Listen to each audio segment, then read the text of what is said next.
Hey St. Catharines, Mayor Matt Siscoe here. Welcome back to another episode of talkSTC.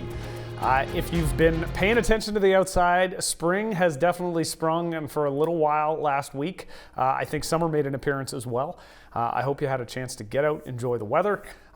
We'll call it a sneak peek, fingers crossed that it cools off a little bit and allows our lawns and our flowers and all the rest of it to actually bloom properly. But it was nice to get back outside. I know I ran into a lot of neighbors, a lot of friends, a lot of folks around town. I hope you had a chance to get out and enjoy the good weather. Like I said, a sneak peek of what is coming. Lots going on in the city right now. All the events seem to be kicking off. This week is Volunteer Appreciation Week and Volunteer Recognition Week. At the city perspective, we've got our Volunteer Recognition Evening on the 18th. That'll be exciting. Always a good chance to talk to the volunteers who are making things possible in our community and really helping to build the community we want. I make this recommendation every year around this time, but I will say to you, if you have an opportunity to head down to community care and volunteer at the food bank, or maybe head over to the hospital, work the front desk, volunteer dog walkers, coaches for soccer and football and all the rest of it. If you have those opportunities, get out. That's how we build the community that we want to see. As I said, our volunteer recognition event takes place on Tuesday, April the 18th. I'm looking forward to meeting all the people there who do such wonderful good work in our community. Today's episode is a fun one for me. We've got a couple of different guests. We're going to start first with Carmine Provenzano, who's the head of operations for the St. Catharines Roma Wolves League 1 program, along with Kasia, one of their players. On the women's side, we're going to talk about the upcoming soccer season and get all the information about how we can go about supporting the Roma Wolves this upcoming year. And then we also have a conversation with Erin Graybiel, the executive director of Big Brothers Big Sisters of Niagara. But up first, we're going to start on the sports side of things. Our first guest is, first of all, Carmine Provenzano. He's the head of operations for the St. Catharines Roma Wolves League 1 program. Born and raised in Niagara Falls. We won't hold that against you. But a bachelor's of architecture and project manager at Canon Design, specializing in mental and behavioral health hospitals. Played soccer competitively right up to the age of 16. Started coaching right out of high school back in the mid-'80s, and had a vision to bring League 1 Ontario to the Niagara region and Club Roma, and that happened in 2021. That's correct. I've got that correct? Yes. We're also joined by Kasia. We practiced that name, or I practiced that name a couple times to make sure I got it right. Also born and raised in Niagara Falls. Again, not an issue. Went to St. Michael's High School as a St. Paul teacher. I won't be too upset about that. I'll move on. But a former Division I NCAA soccer player at Robert Morris University in Pittsburgh. And you're a returning player to the Roma Wolves women's premier team and the captain. Yep. Did I get that right? Sounds good. All right. And nuclear medicine technologist at Niagara Health. Yep. That is fantastic. Thanks. And I will just jump in and say this is a thing that I try to encourage people in the community. Healthcare is the sector we need, so if you're interested, we have wonderful programs at both Niagara College, Brock University. There's lots of good schools in the area. Please make sure this is an area of need in our community, and it's going to be even more so when we open up the new hospital here in Niagara Falls. But I digress. We are talking soccer. Very quickly, stcromawolves.com. On Facebook, it's at STC Roma Wolves L1. For anybody in the community who's looking for information after we're finished today, those are the ways to look into it. Let's talk a little bit, though. What is League 1? League 1's a semi-pro league located in, obviously, Ontario, League 1 Ontario, but there are League 1s throughout the country. League 1 BC started last year. They're working on League 1 Alberta, working on League 1 out in the East Coast, and the Quebec League is the PSLQ, which is a League 1. Semi-pro soccer, most of the teams are in the GTA. We're lucky enough to have a team here in Niagara, and we travel as far as Windsor, up to Simcoe County, which is Barrie, and then out east towards Peterborough. So, and all the different League 1 organizations, they're all related to one another? They all sort of have a relationship with one another across the country? That's correct. There's one executive chair. His name is Dino Rossi, and he covers all of League 1 Canada. Excellent. So why did they come to Niagara? Like, what was the process that got League 1 into Niagara and to Roma? There was a lot of hard work put into it. Previously, Club Roma had a CSL team, which is Canadian Soccer League. It disbanded in 2013. So the league kind of knew that team. That team had a lot of tradition, a lot of success in the early 2000s.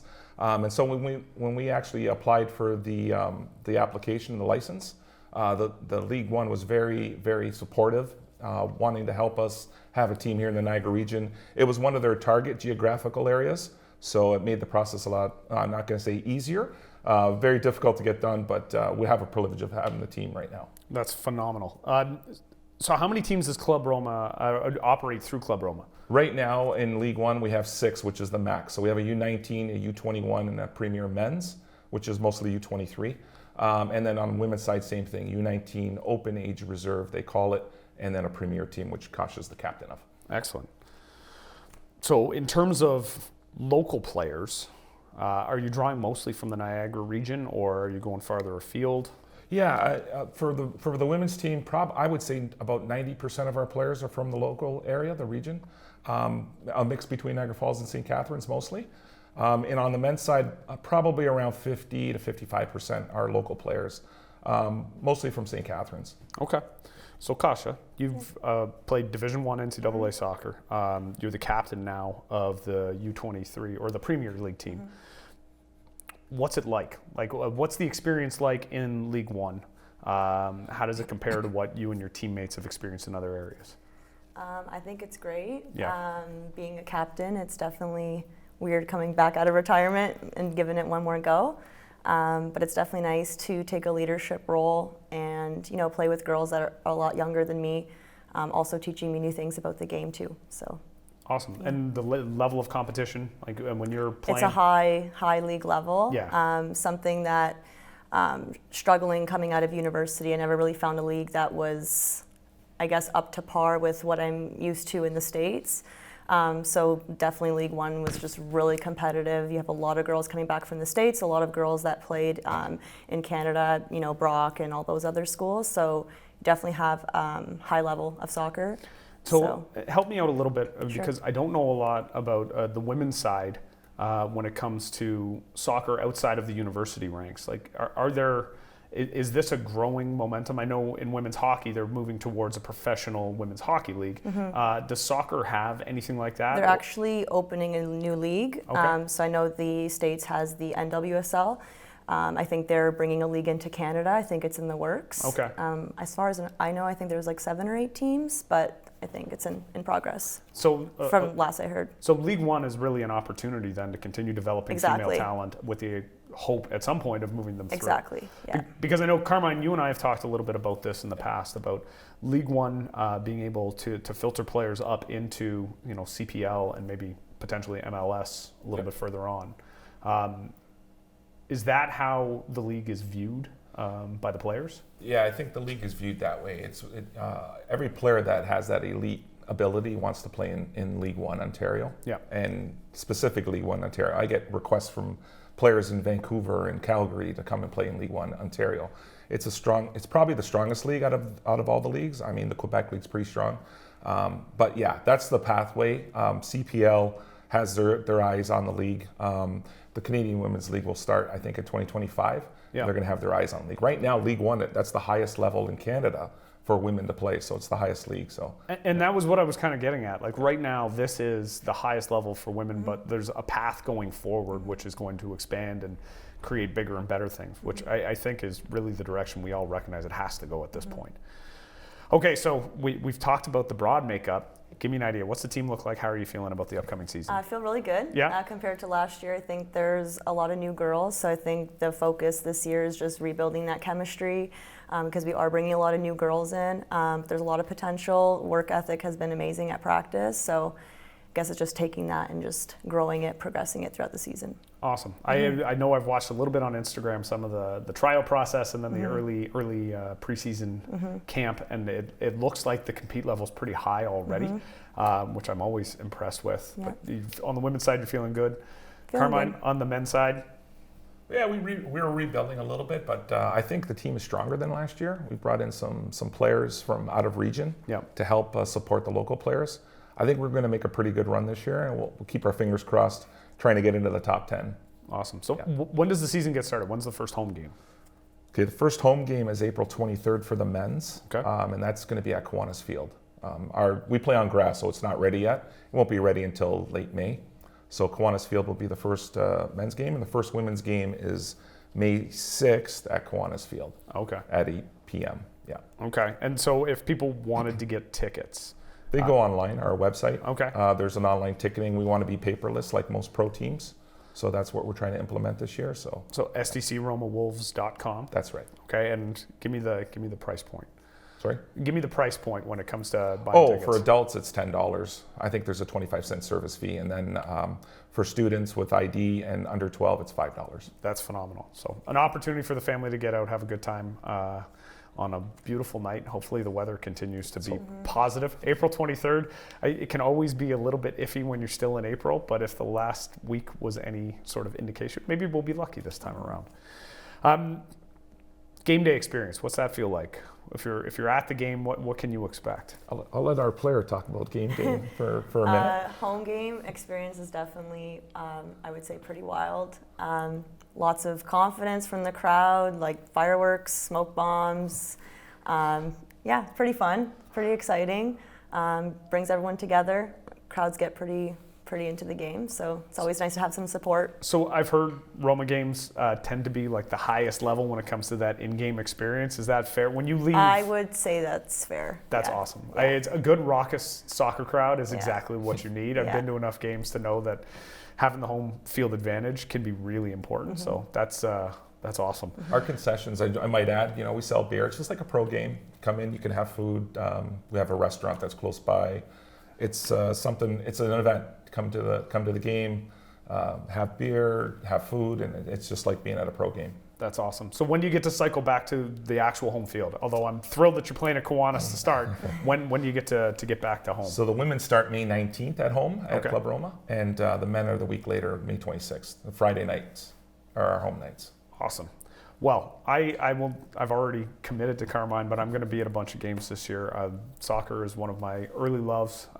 The benefit of living for a couple years in England, you realize exactly how important the game can be and how much fun it can be to watch. And so I'm looking forward to getting out and supporting the women and the men's teams this upcoming season. I appreciate you coming in to chat. Yeah, no problem. I wish you good luck. Thanks. I wish you good luck. Thank Both you. teams. I hope they have a fantastic season. And I wish you good luck in the development as well, because I know having the younger age groups and the younger teams, that's the pipeline, and that sort of creates the future of the game in the community. So thank you very much for coming in today. No worries. Thanks for having us. We Thanks. appreciate it. Definitely. Coming up after the break, we are going to have a conversation with Erin Graybiel from the Big Brothers Big Sisters of Niagara.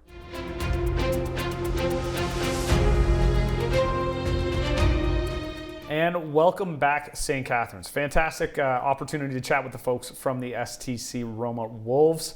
But we're going to change gears just a little bit now. Our next guest is Erin Graybiel. I mispronounced that multiple times already, so I apologize for that. Erin Graybiel, the Executive Director of Big Brothers Big Sisters of Niagara. Welcome, Erin. Thank you. Your passion, supporting children and youth in Niagara, it's been at the core of your professional career all the way through. Before joining Big Brothers and Big Sisters, Erin dedicated nearly 20 years to the YMCA of Niagara in a bunch of different roles. Strongly believes in the power and the potential of young people, a committed leader, focus on development, innovation, and collaboration, and also a graduate of Brock University and a resident of St. Catharines with your family. Yeah. Correct? Yeah. That's good to hear. I've been surrounded by Niagara Falls folks for the last little while, so this was nice to get back to my roots. Yeah. Welcome. Thank you. Thanks for having me. I'm happy you're here. So Big Brothers Big Sisters. I will say I've been around Big Brothers Big Sisters events. I've gotten to know folks who volunteer with the organization. But for those who aren't aware, tell me, what does Big Brothers Big Sisters do in the community? So our goal is to ignite the power and potential of young people, and everything we do is related to mentorship. So I think everyone can relate to the positive influence a mentor can have in someone's life. So what we do is we take volunteers from the community and match them with young people who, for various reasons, could use a mentor in their life, and we help them to form and we support a positive relationships. And for so many of our young people in our programs, it becomes a life-changing relationship. That's phenomenal. How long has the organization been going in St. Catharines and Niagara? Yeah, so we're 85 years. we've been doing mentorship. So our programs and services have evolved. We offer 4 core programs right now, but we've been doing it for over 85 years in Niagara. So you're matching mentors with young people in the community. How many matches do you generally have going at any one time? So right now we have over 500 active matches. So that is our community-based matches, as well as our in-school one-to-one matches and our in-school group program. So Go Girls and Game On. And I should add, we just added a 5th, or resurrected a 5th program, which is our student parent mentoring program. So we actually have 5 programs, sorry. What's the student parent mentoring program? Yeah. That sounds fascinating. So for students who are parents themselves, we have a specific it's one-to-one mentoring, but a mentoring stream for volunteers who are interested in mentoring someone who's still in school and also in a parental role. Okay. So, 500 matches is amazing. I think I had it in my head that the number was not nearly that big. So I can only imagine the organization that goes into that. What sort of a wait list do you have?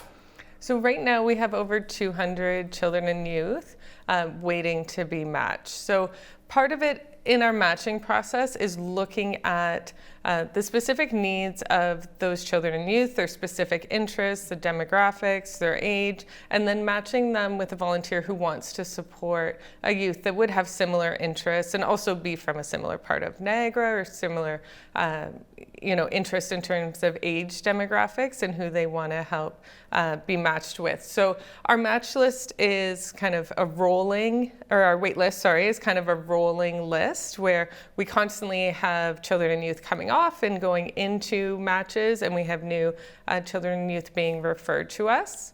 It seems, just based on this conversation, it seems like the lion's share of the work is really at the front end, trying to find that good fit between mentor and mentee. So that's a lot of it, and a lot of our caseworkers do put time and energy into volunteer screening, volunteer training, and also working with that family and that young person to understand what they need and to find the right fit. But then we also continue to monitor that relationship. So we support the volunteers as they, are supporting their mentee with a number of different things that young people are facing today. Our caseworkers are there to help support them along the way and make sure that, it is a positive experience for everyone involved. We hold events for our matches that they can come out to, and we also have a number of community supporters that offer free or low-cost match activities. So there's a lot of behind-the-scenes work that continues to happen throughout that match to continue to support it and help that relationship thrive. That's awesome. So when I first got elected, I had an opportunity to come out to a Bowl for Kids' Sake, but Big Brothers Big Sisters has undergone some pretty big changes over the last, I've been in politics for 12 years, so that's sort of my length with the Niagara organizations. Yeah. How's the organization changed? Because there used to be 5 different Big Brothers Big Sisters organizations in Niagara. Yes. So what's the process been like over the last couple of years? So gradually we've, as you said, started at 5, and we're getting it down to 1 Niagara-wide agency. So we're still in that amalgamation process, but we're starting to function and behave as 1 agency. The great thing is with this process is that we were offering the same programs and services to the community. There was definitely different, little nuances, but it has been a great process to bring the Niagara-wide team together, bring the Niagara-wide families together, and it's opened the doors for us to do different things on different scales because we are able to pool our resources. So we just had our first funder and volunteer recognition event at Queen's Landing on April 5th, and we are able to host 150 people from across Niagara and recognize our amazing volunteers in a new and different way because we were able to pool those resources together. That's phenomenal. I had the opportunity at Bowling for Kids' Sake. I had a chance to talk to a couple of the board members, who have been, actively going through this process of amalgamation. And I've seen amalgamations that have gone well, and I've seen amalgamations that have not gone well. And this one seems to be going exceptionally well because the board members themselves, they said, this is exactly where we need to be going, and everybody sort of understands the direction, which I think is a credit to your leadership as the executive director. They understand the direction and they understand the why. And sometimes with amalgamations, that's the hardest thing, is sometimes the why just isn't strong enough, and you wind up with a lot of disengaged volunteers. That doesn't sound like a problem for your organization right now.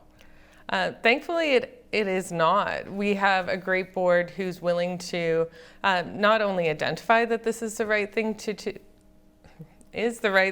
do, but also to put in the work behind it, and are hands-on right now, helping us to look at how the different agencies are functioning and how we want to best function together to serve Niagara.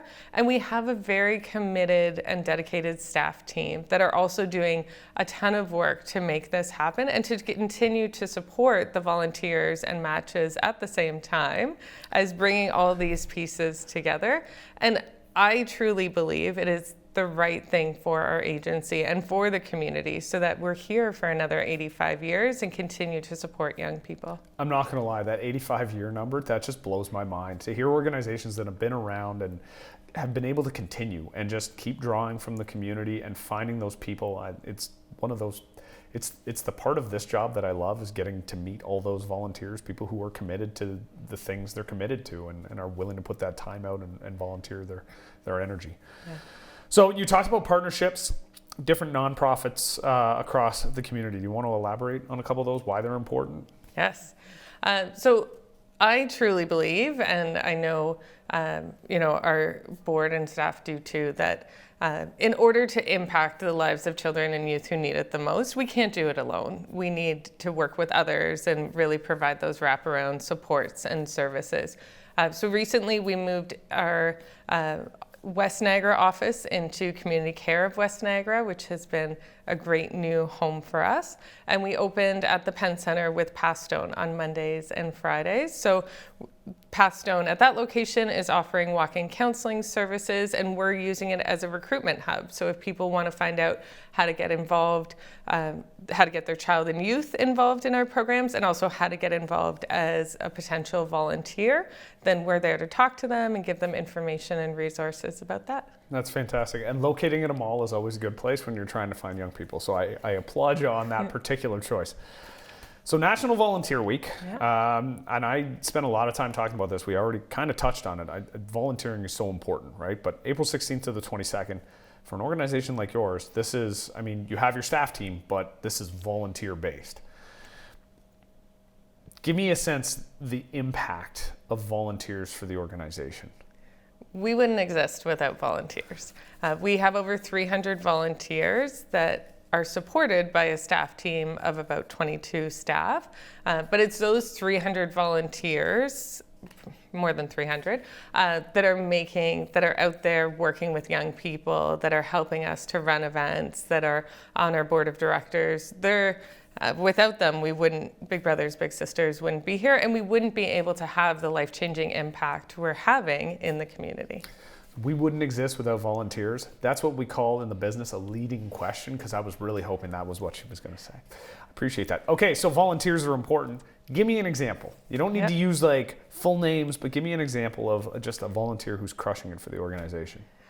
It's hard to pick one because we do have so many. Recently, as I mentioned, we had a volunteer recognition event, and we are able to celebrate one of our volunteers, Donna, who has given 51 years of service to our agency. So for me, for her to stay involved and committed for that long and just continue to believe in what we do and give back to the community through our agency, that's so significant. And it was amazing to see her recognized in a room of volunteers, and just, of course, got a standing ovation and was just beaming. That's phenomenal. And it's always the opportunity to recognize those people and make them realize how much they're appreciated. I don't know what your experience has been. I've had the opportunity to volunteer in a variety of different capacities, sometimes in a leadership role, sometimes in other roles, but a lot of times, it's been my impression, volunteers don't realize what size of an impact they're actually making.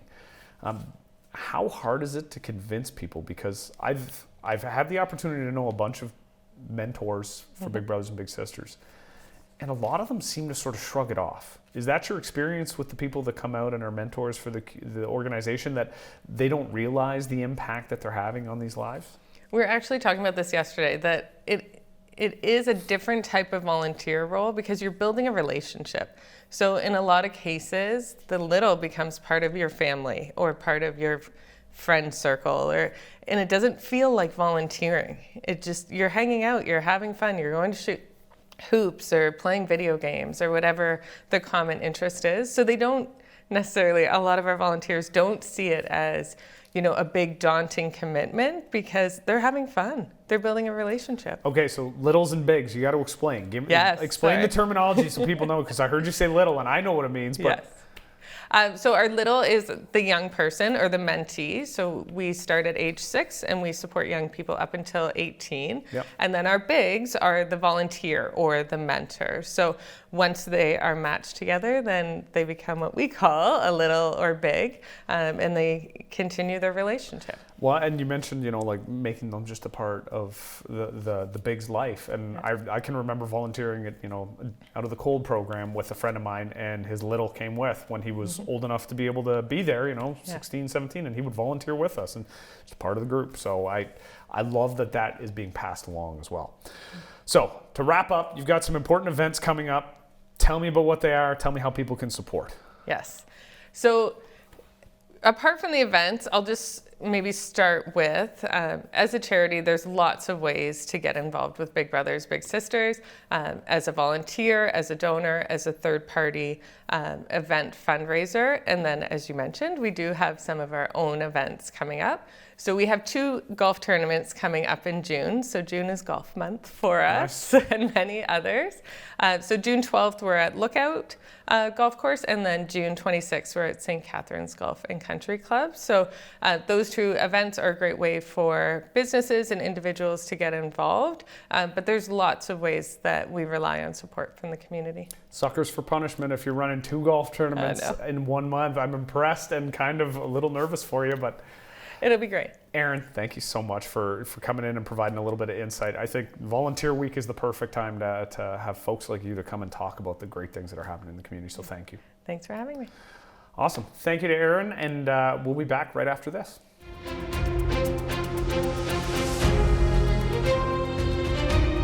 St. Catharines, thank you so much for tuning in to another episode of Talk STC. I want to send a big thank you to Carmine, Provenzano, and Kasia from the St. Catharines Roma Wolves. I want to thank Erin Graybiel from Big Brothers Big Sisters.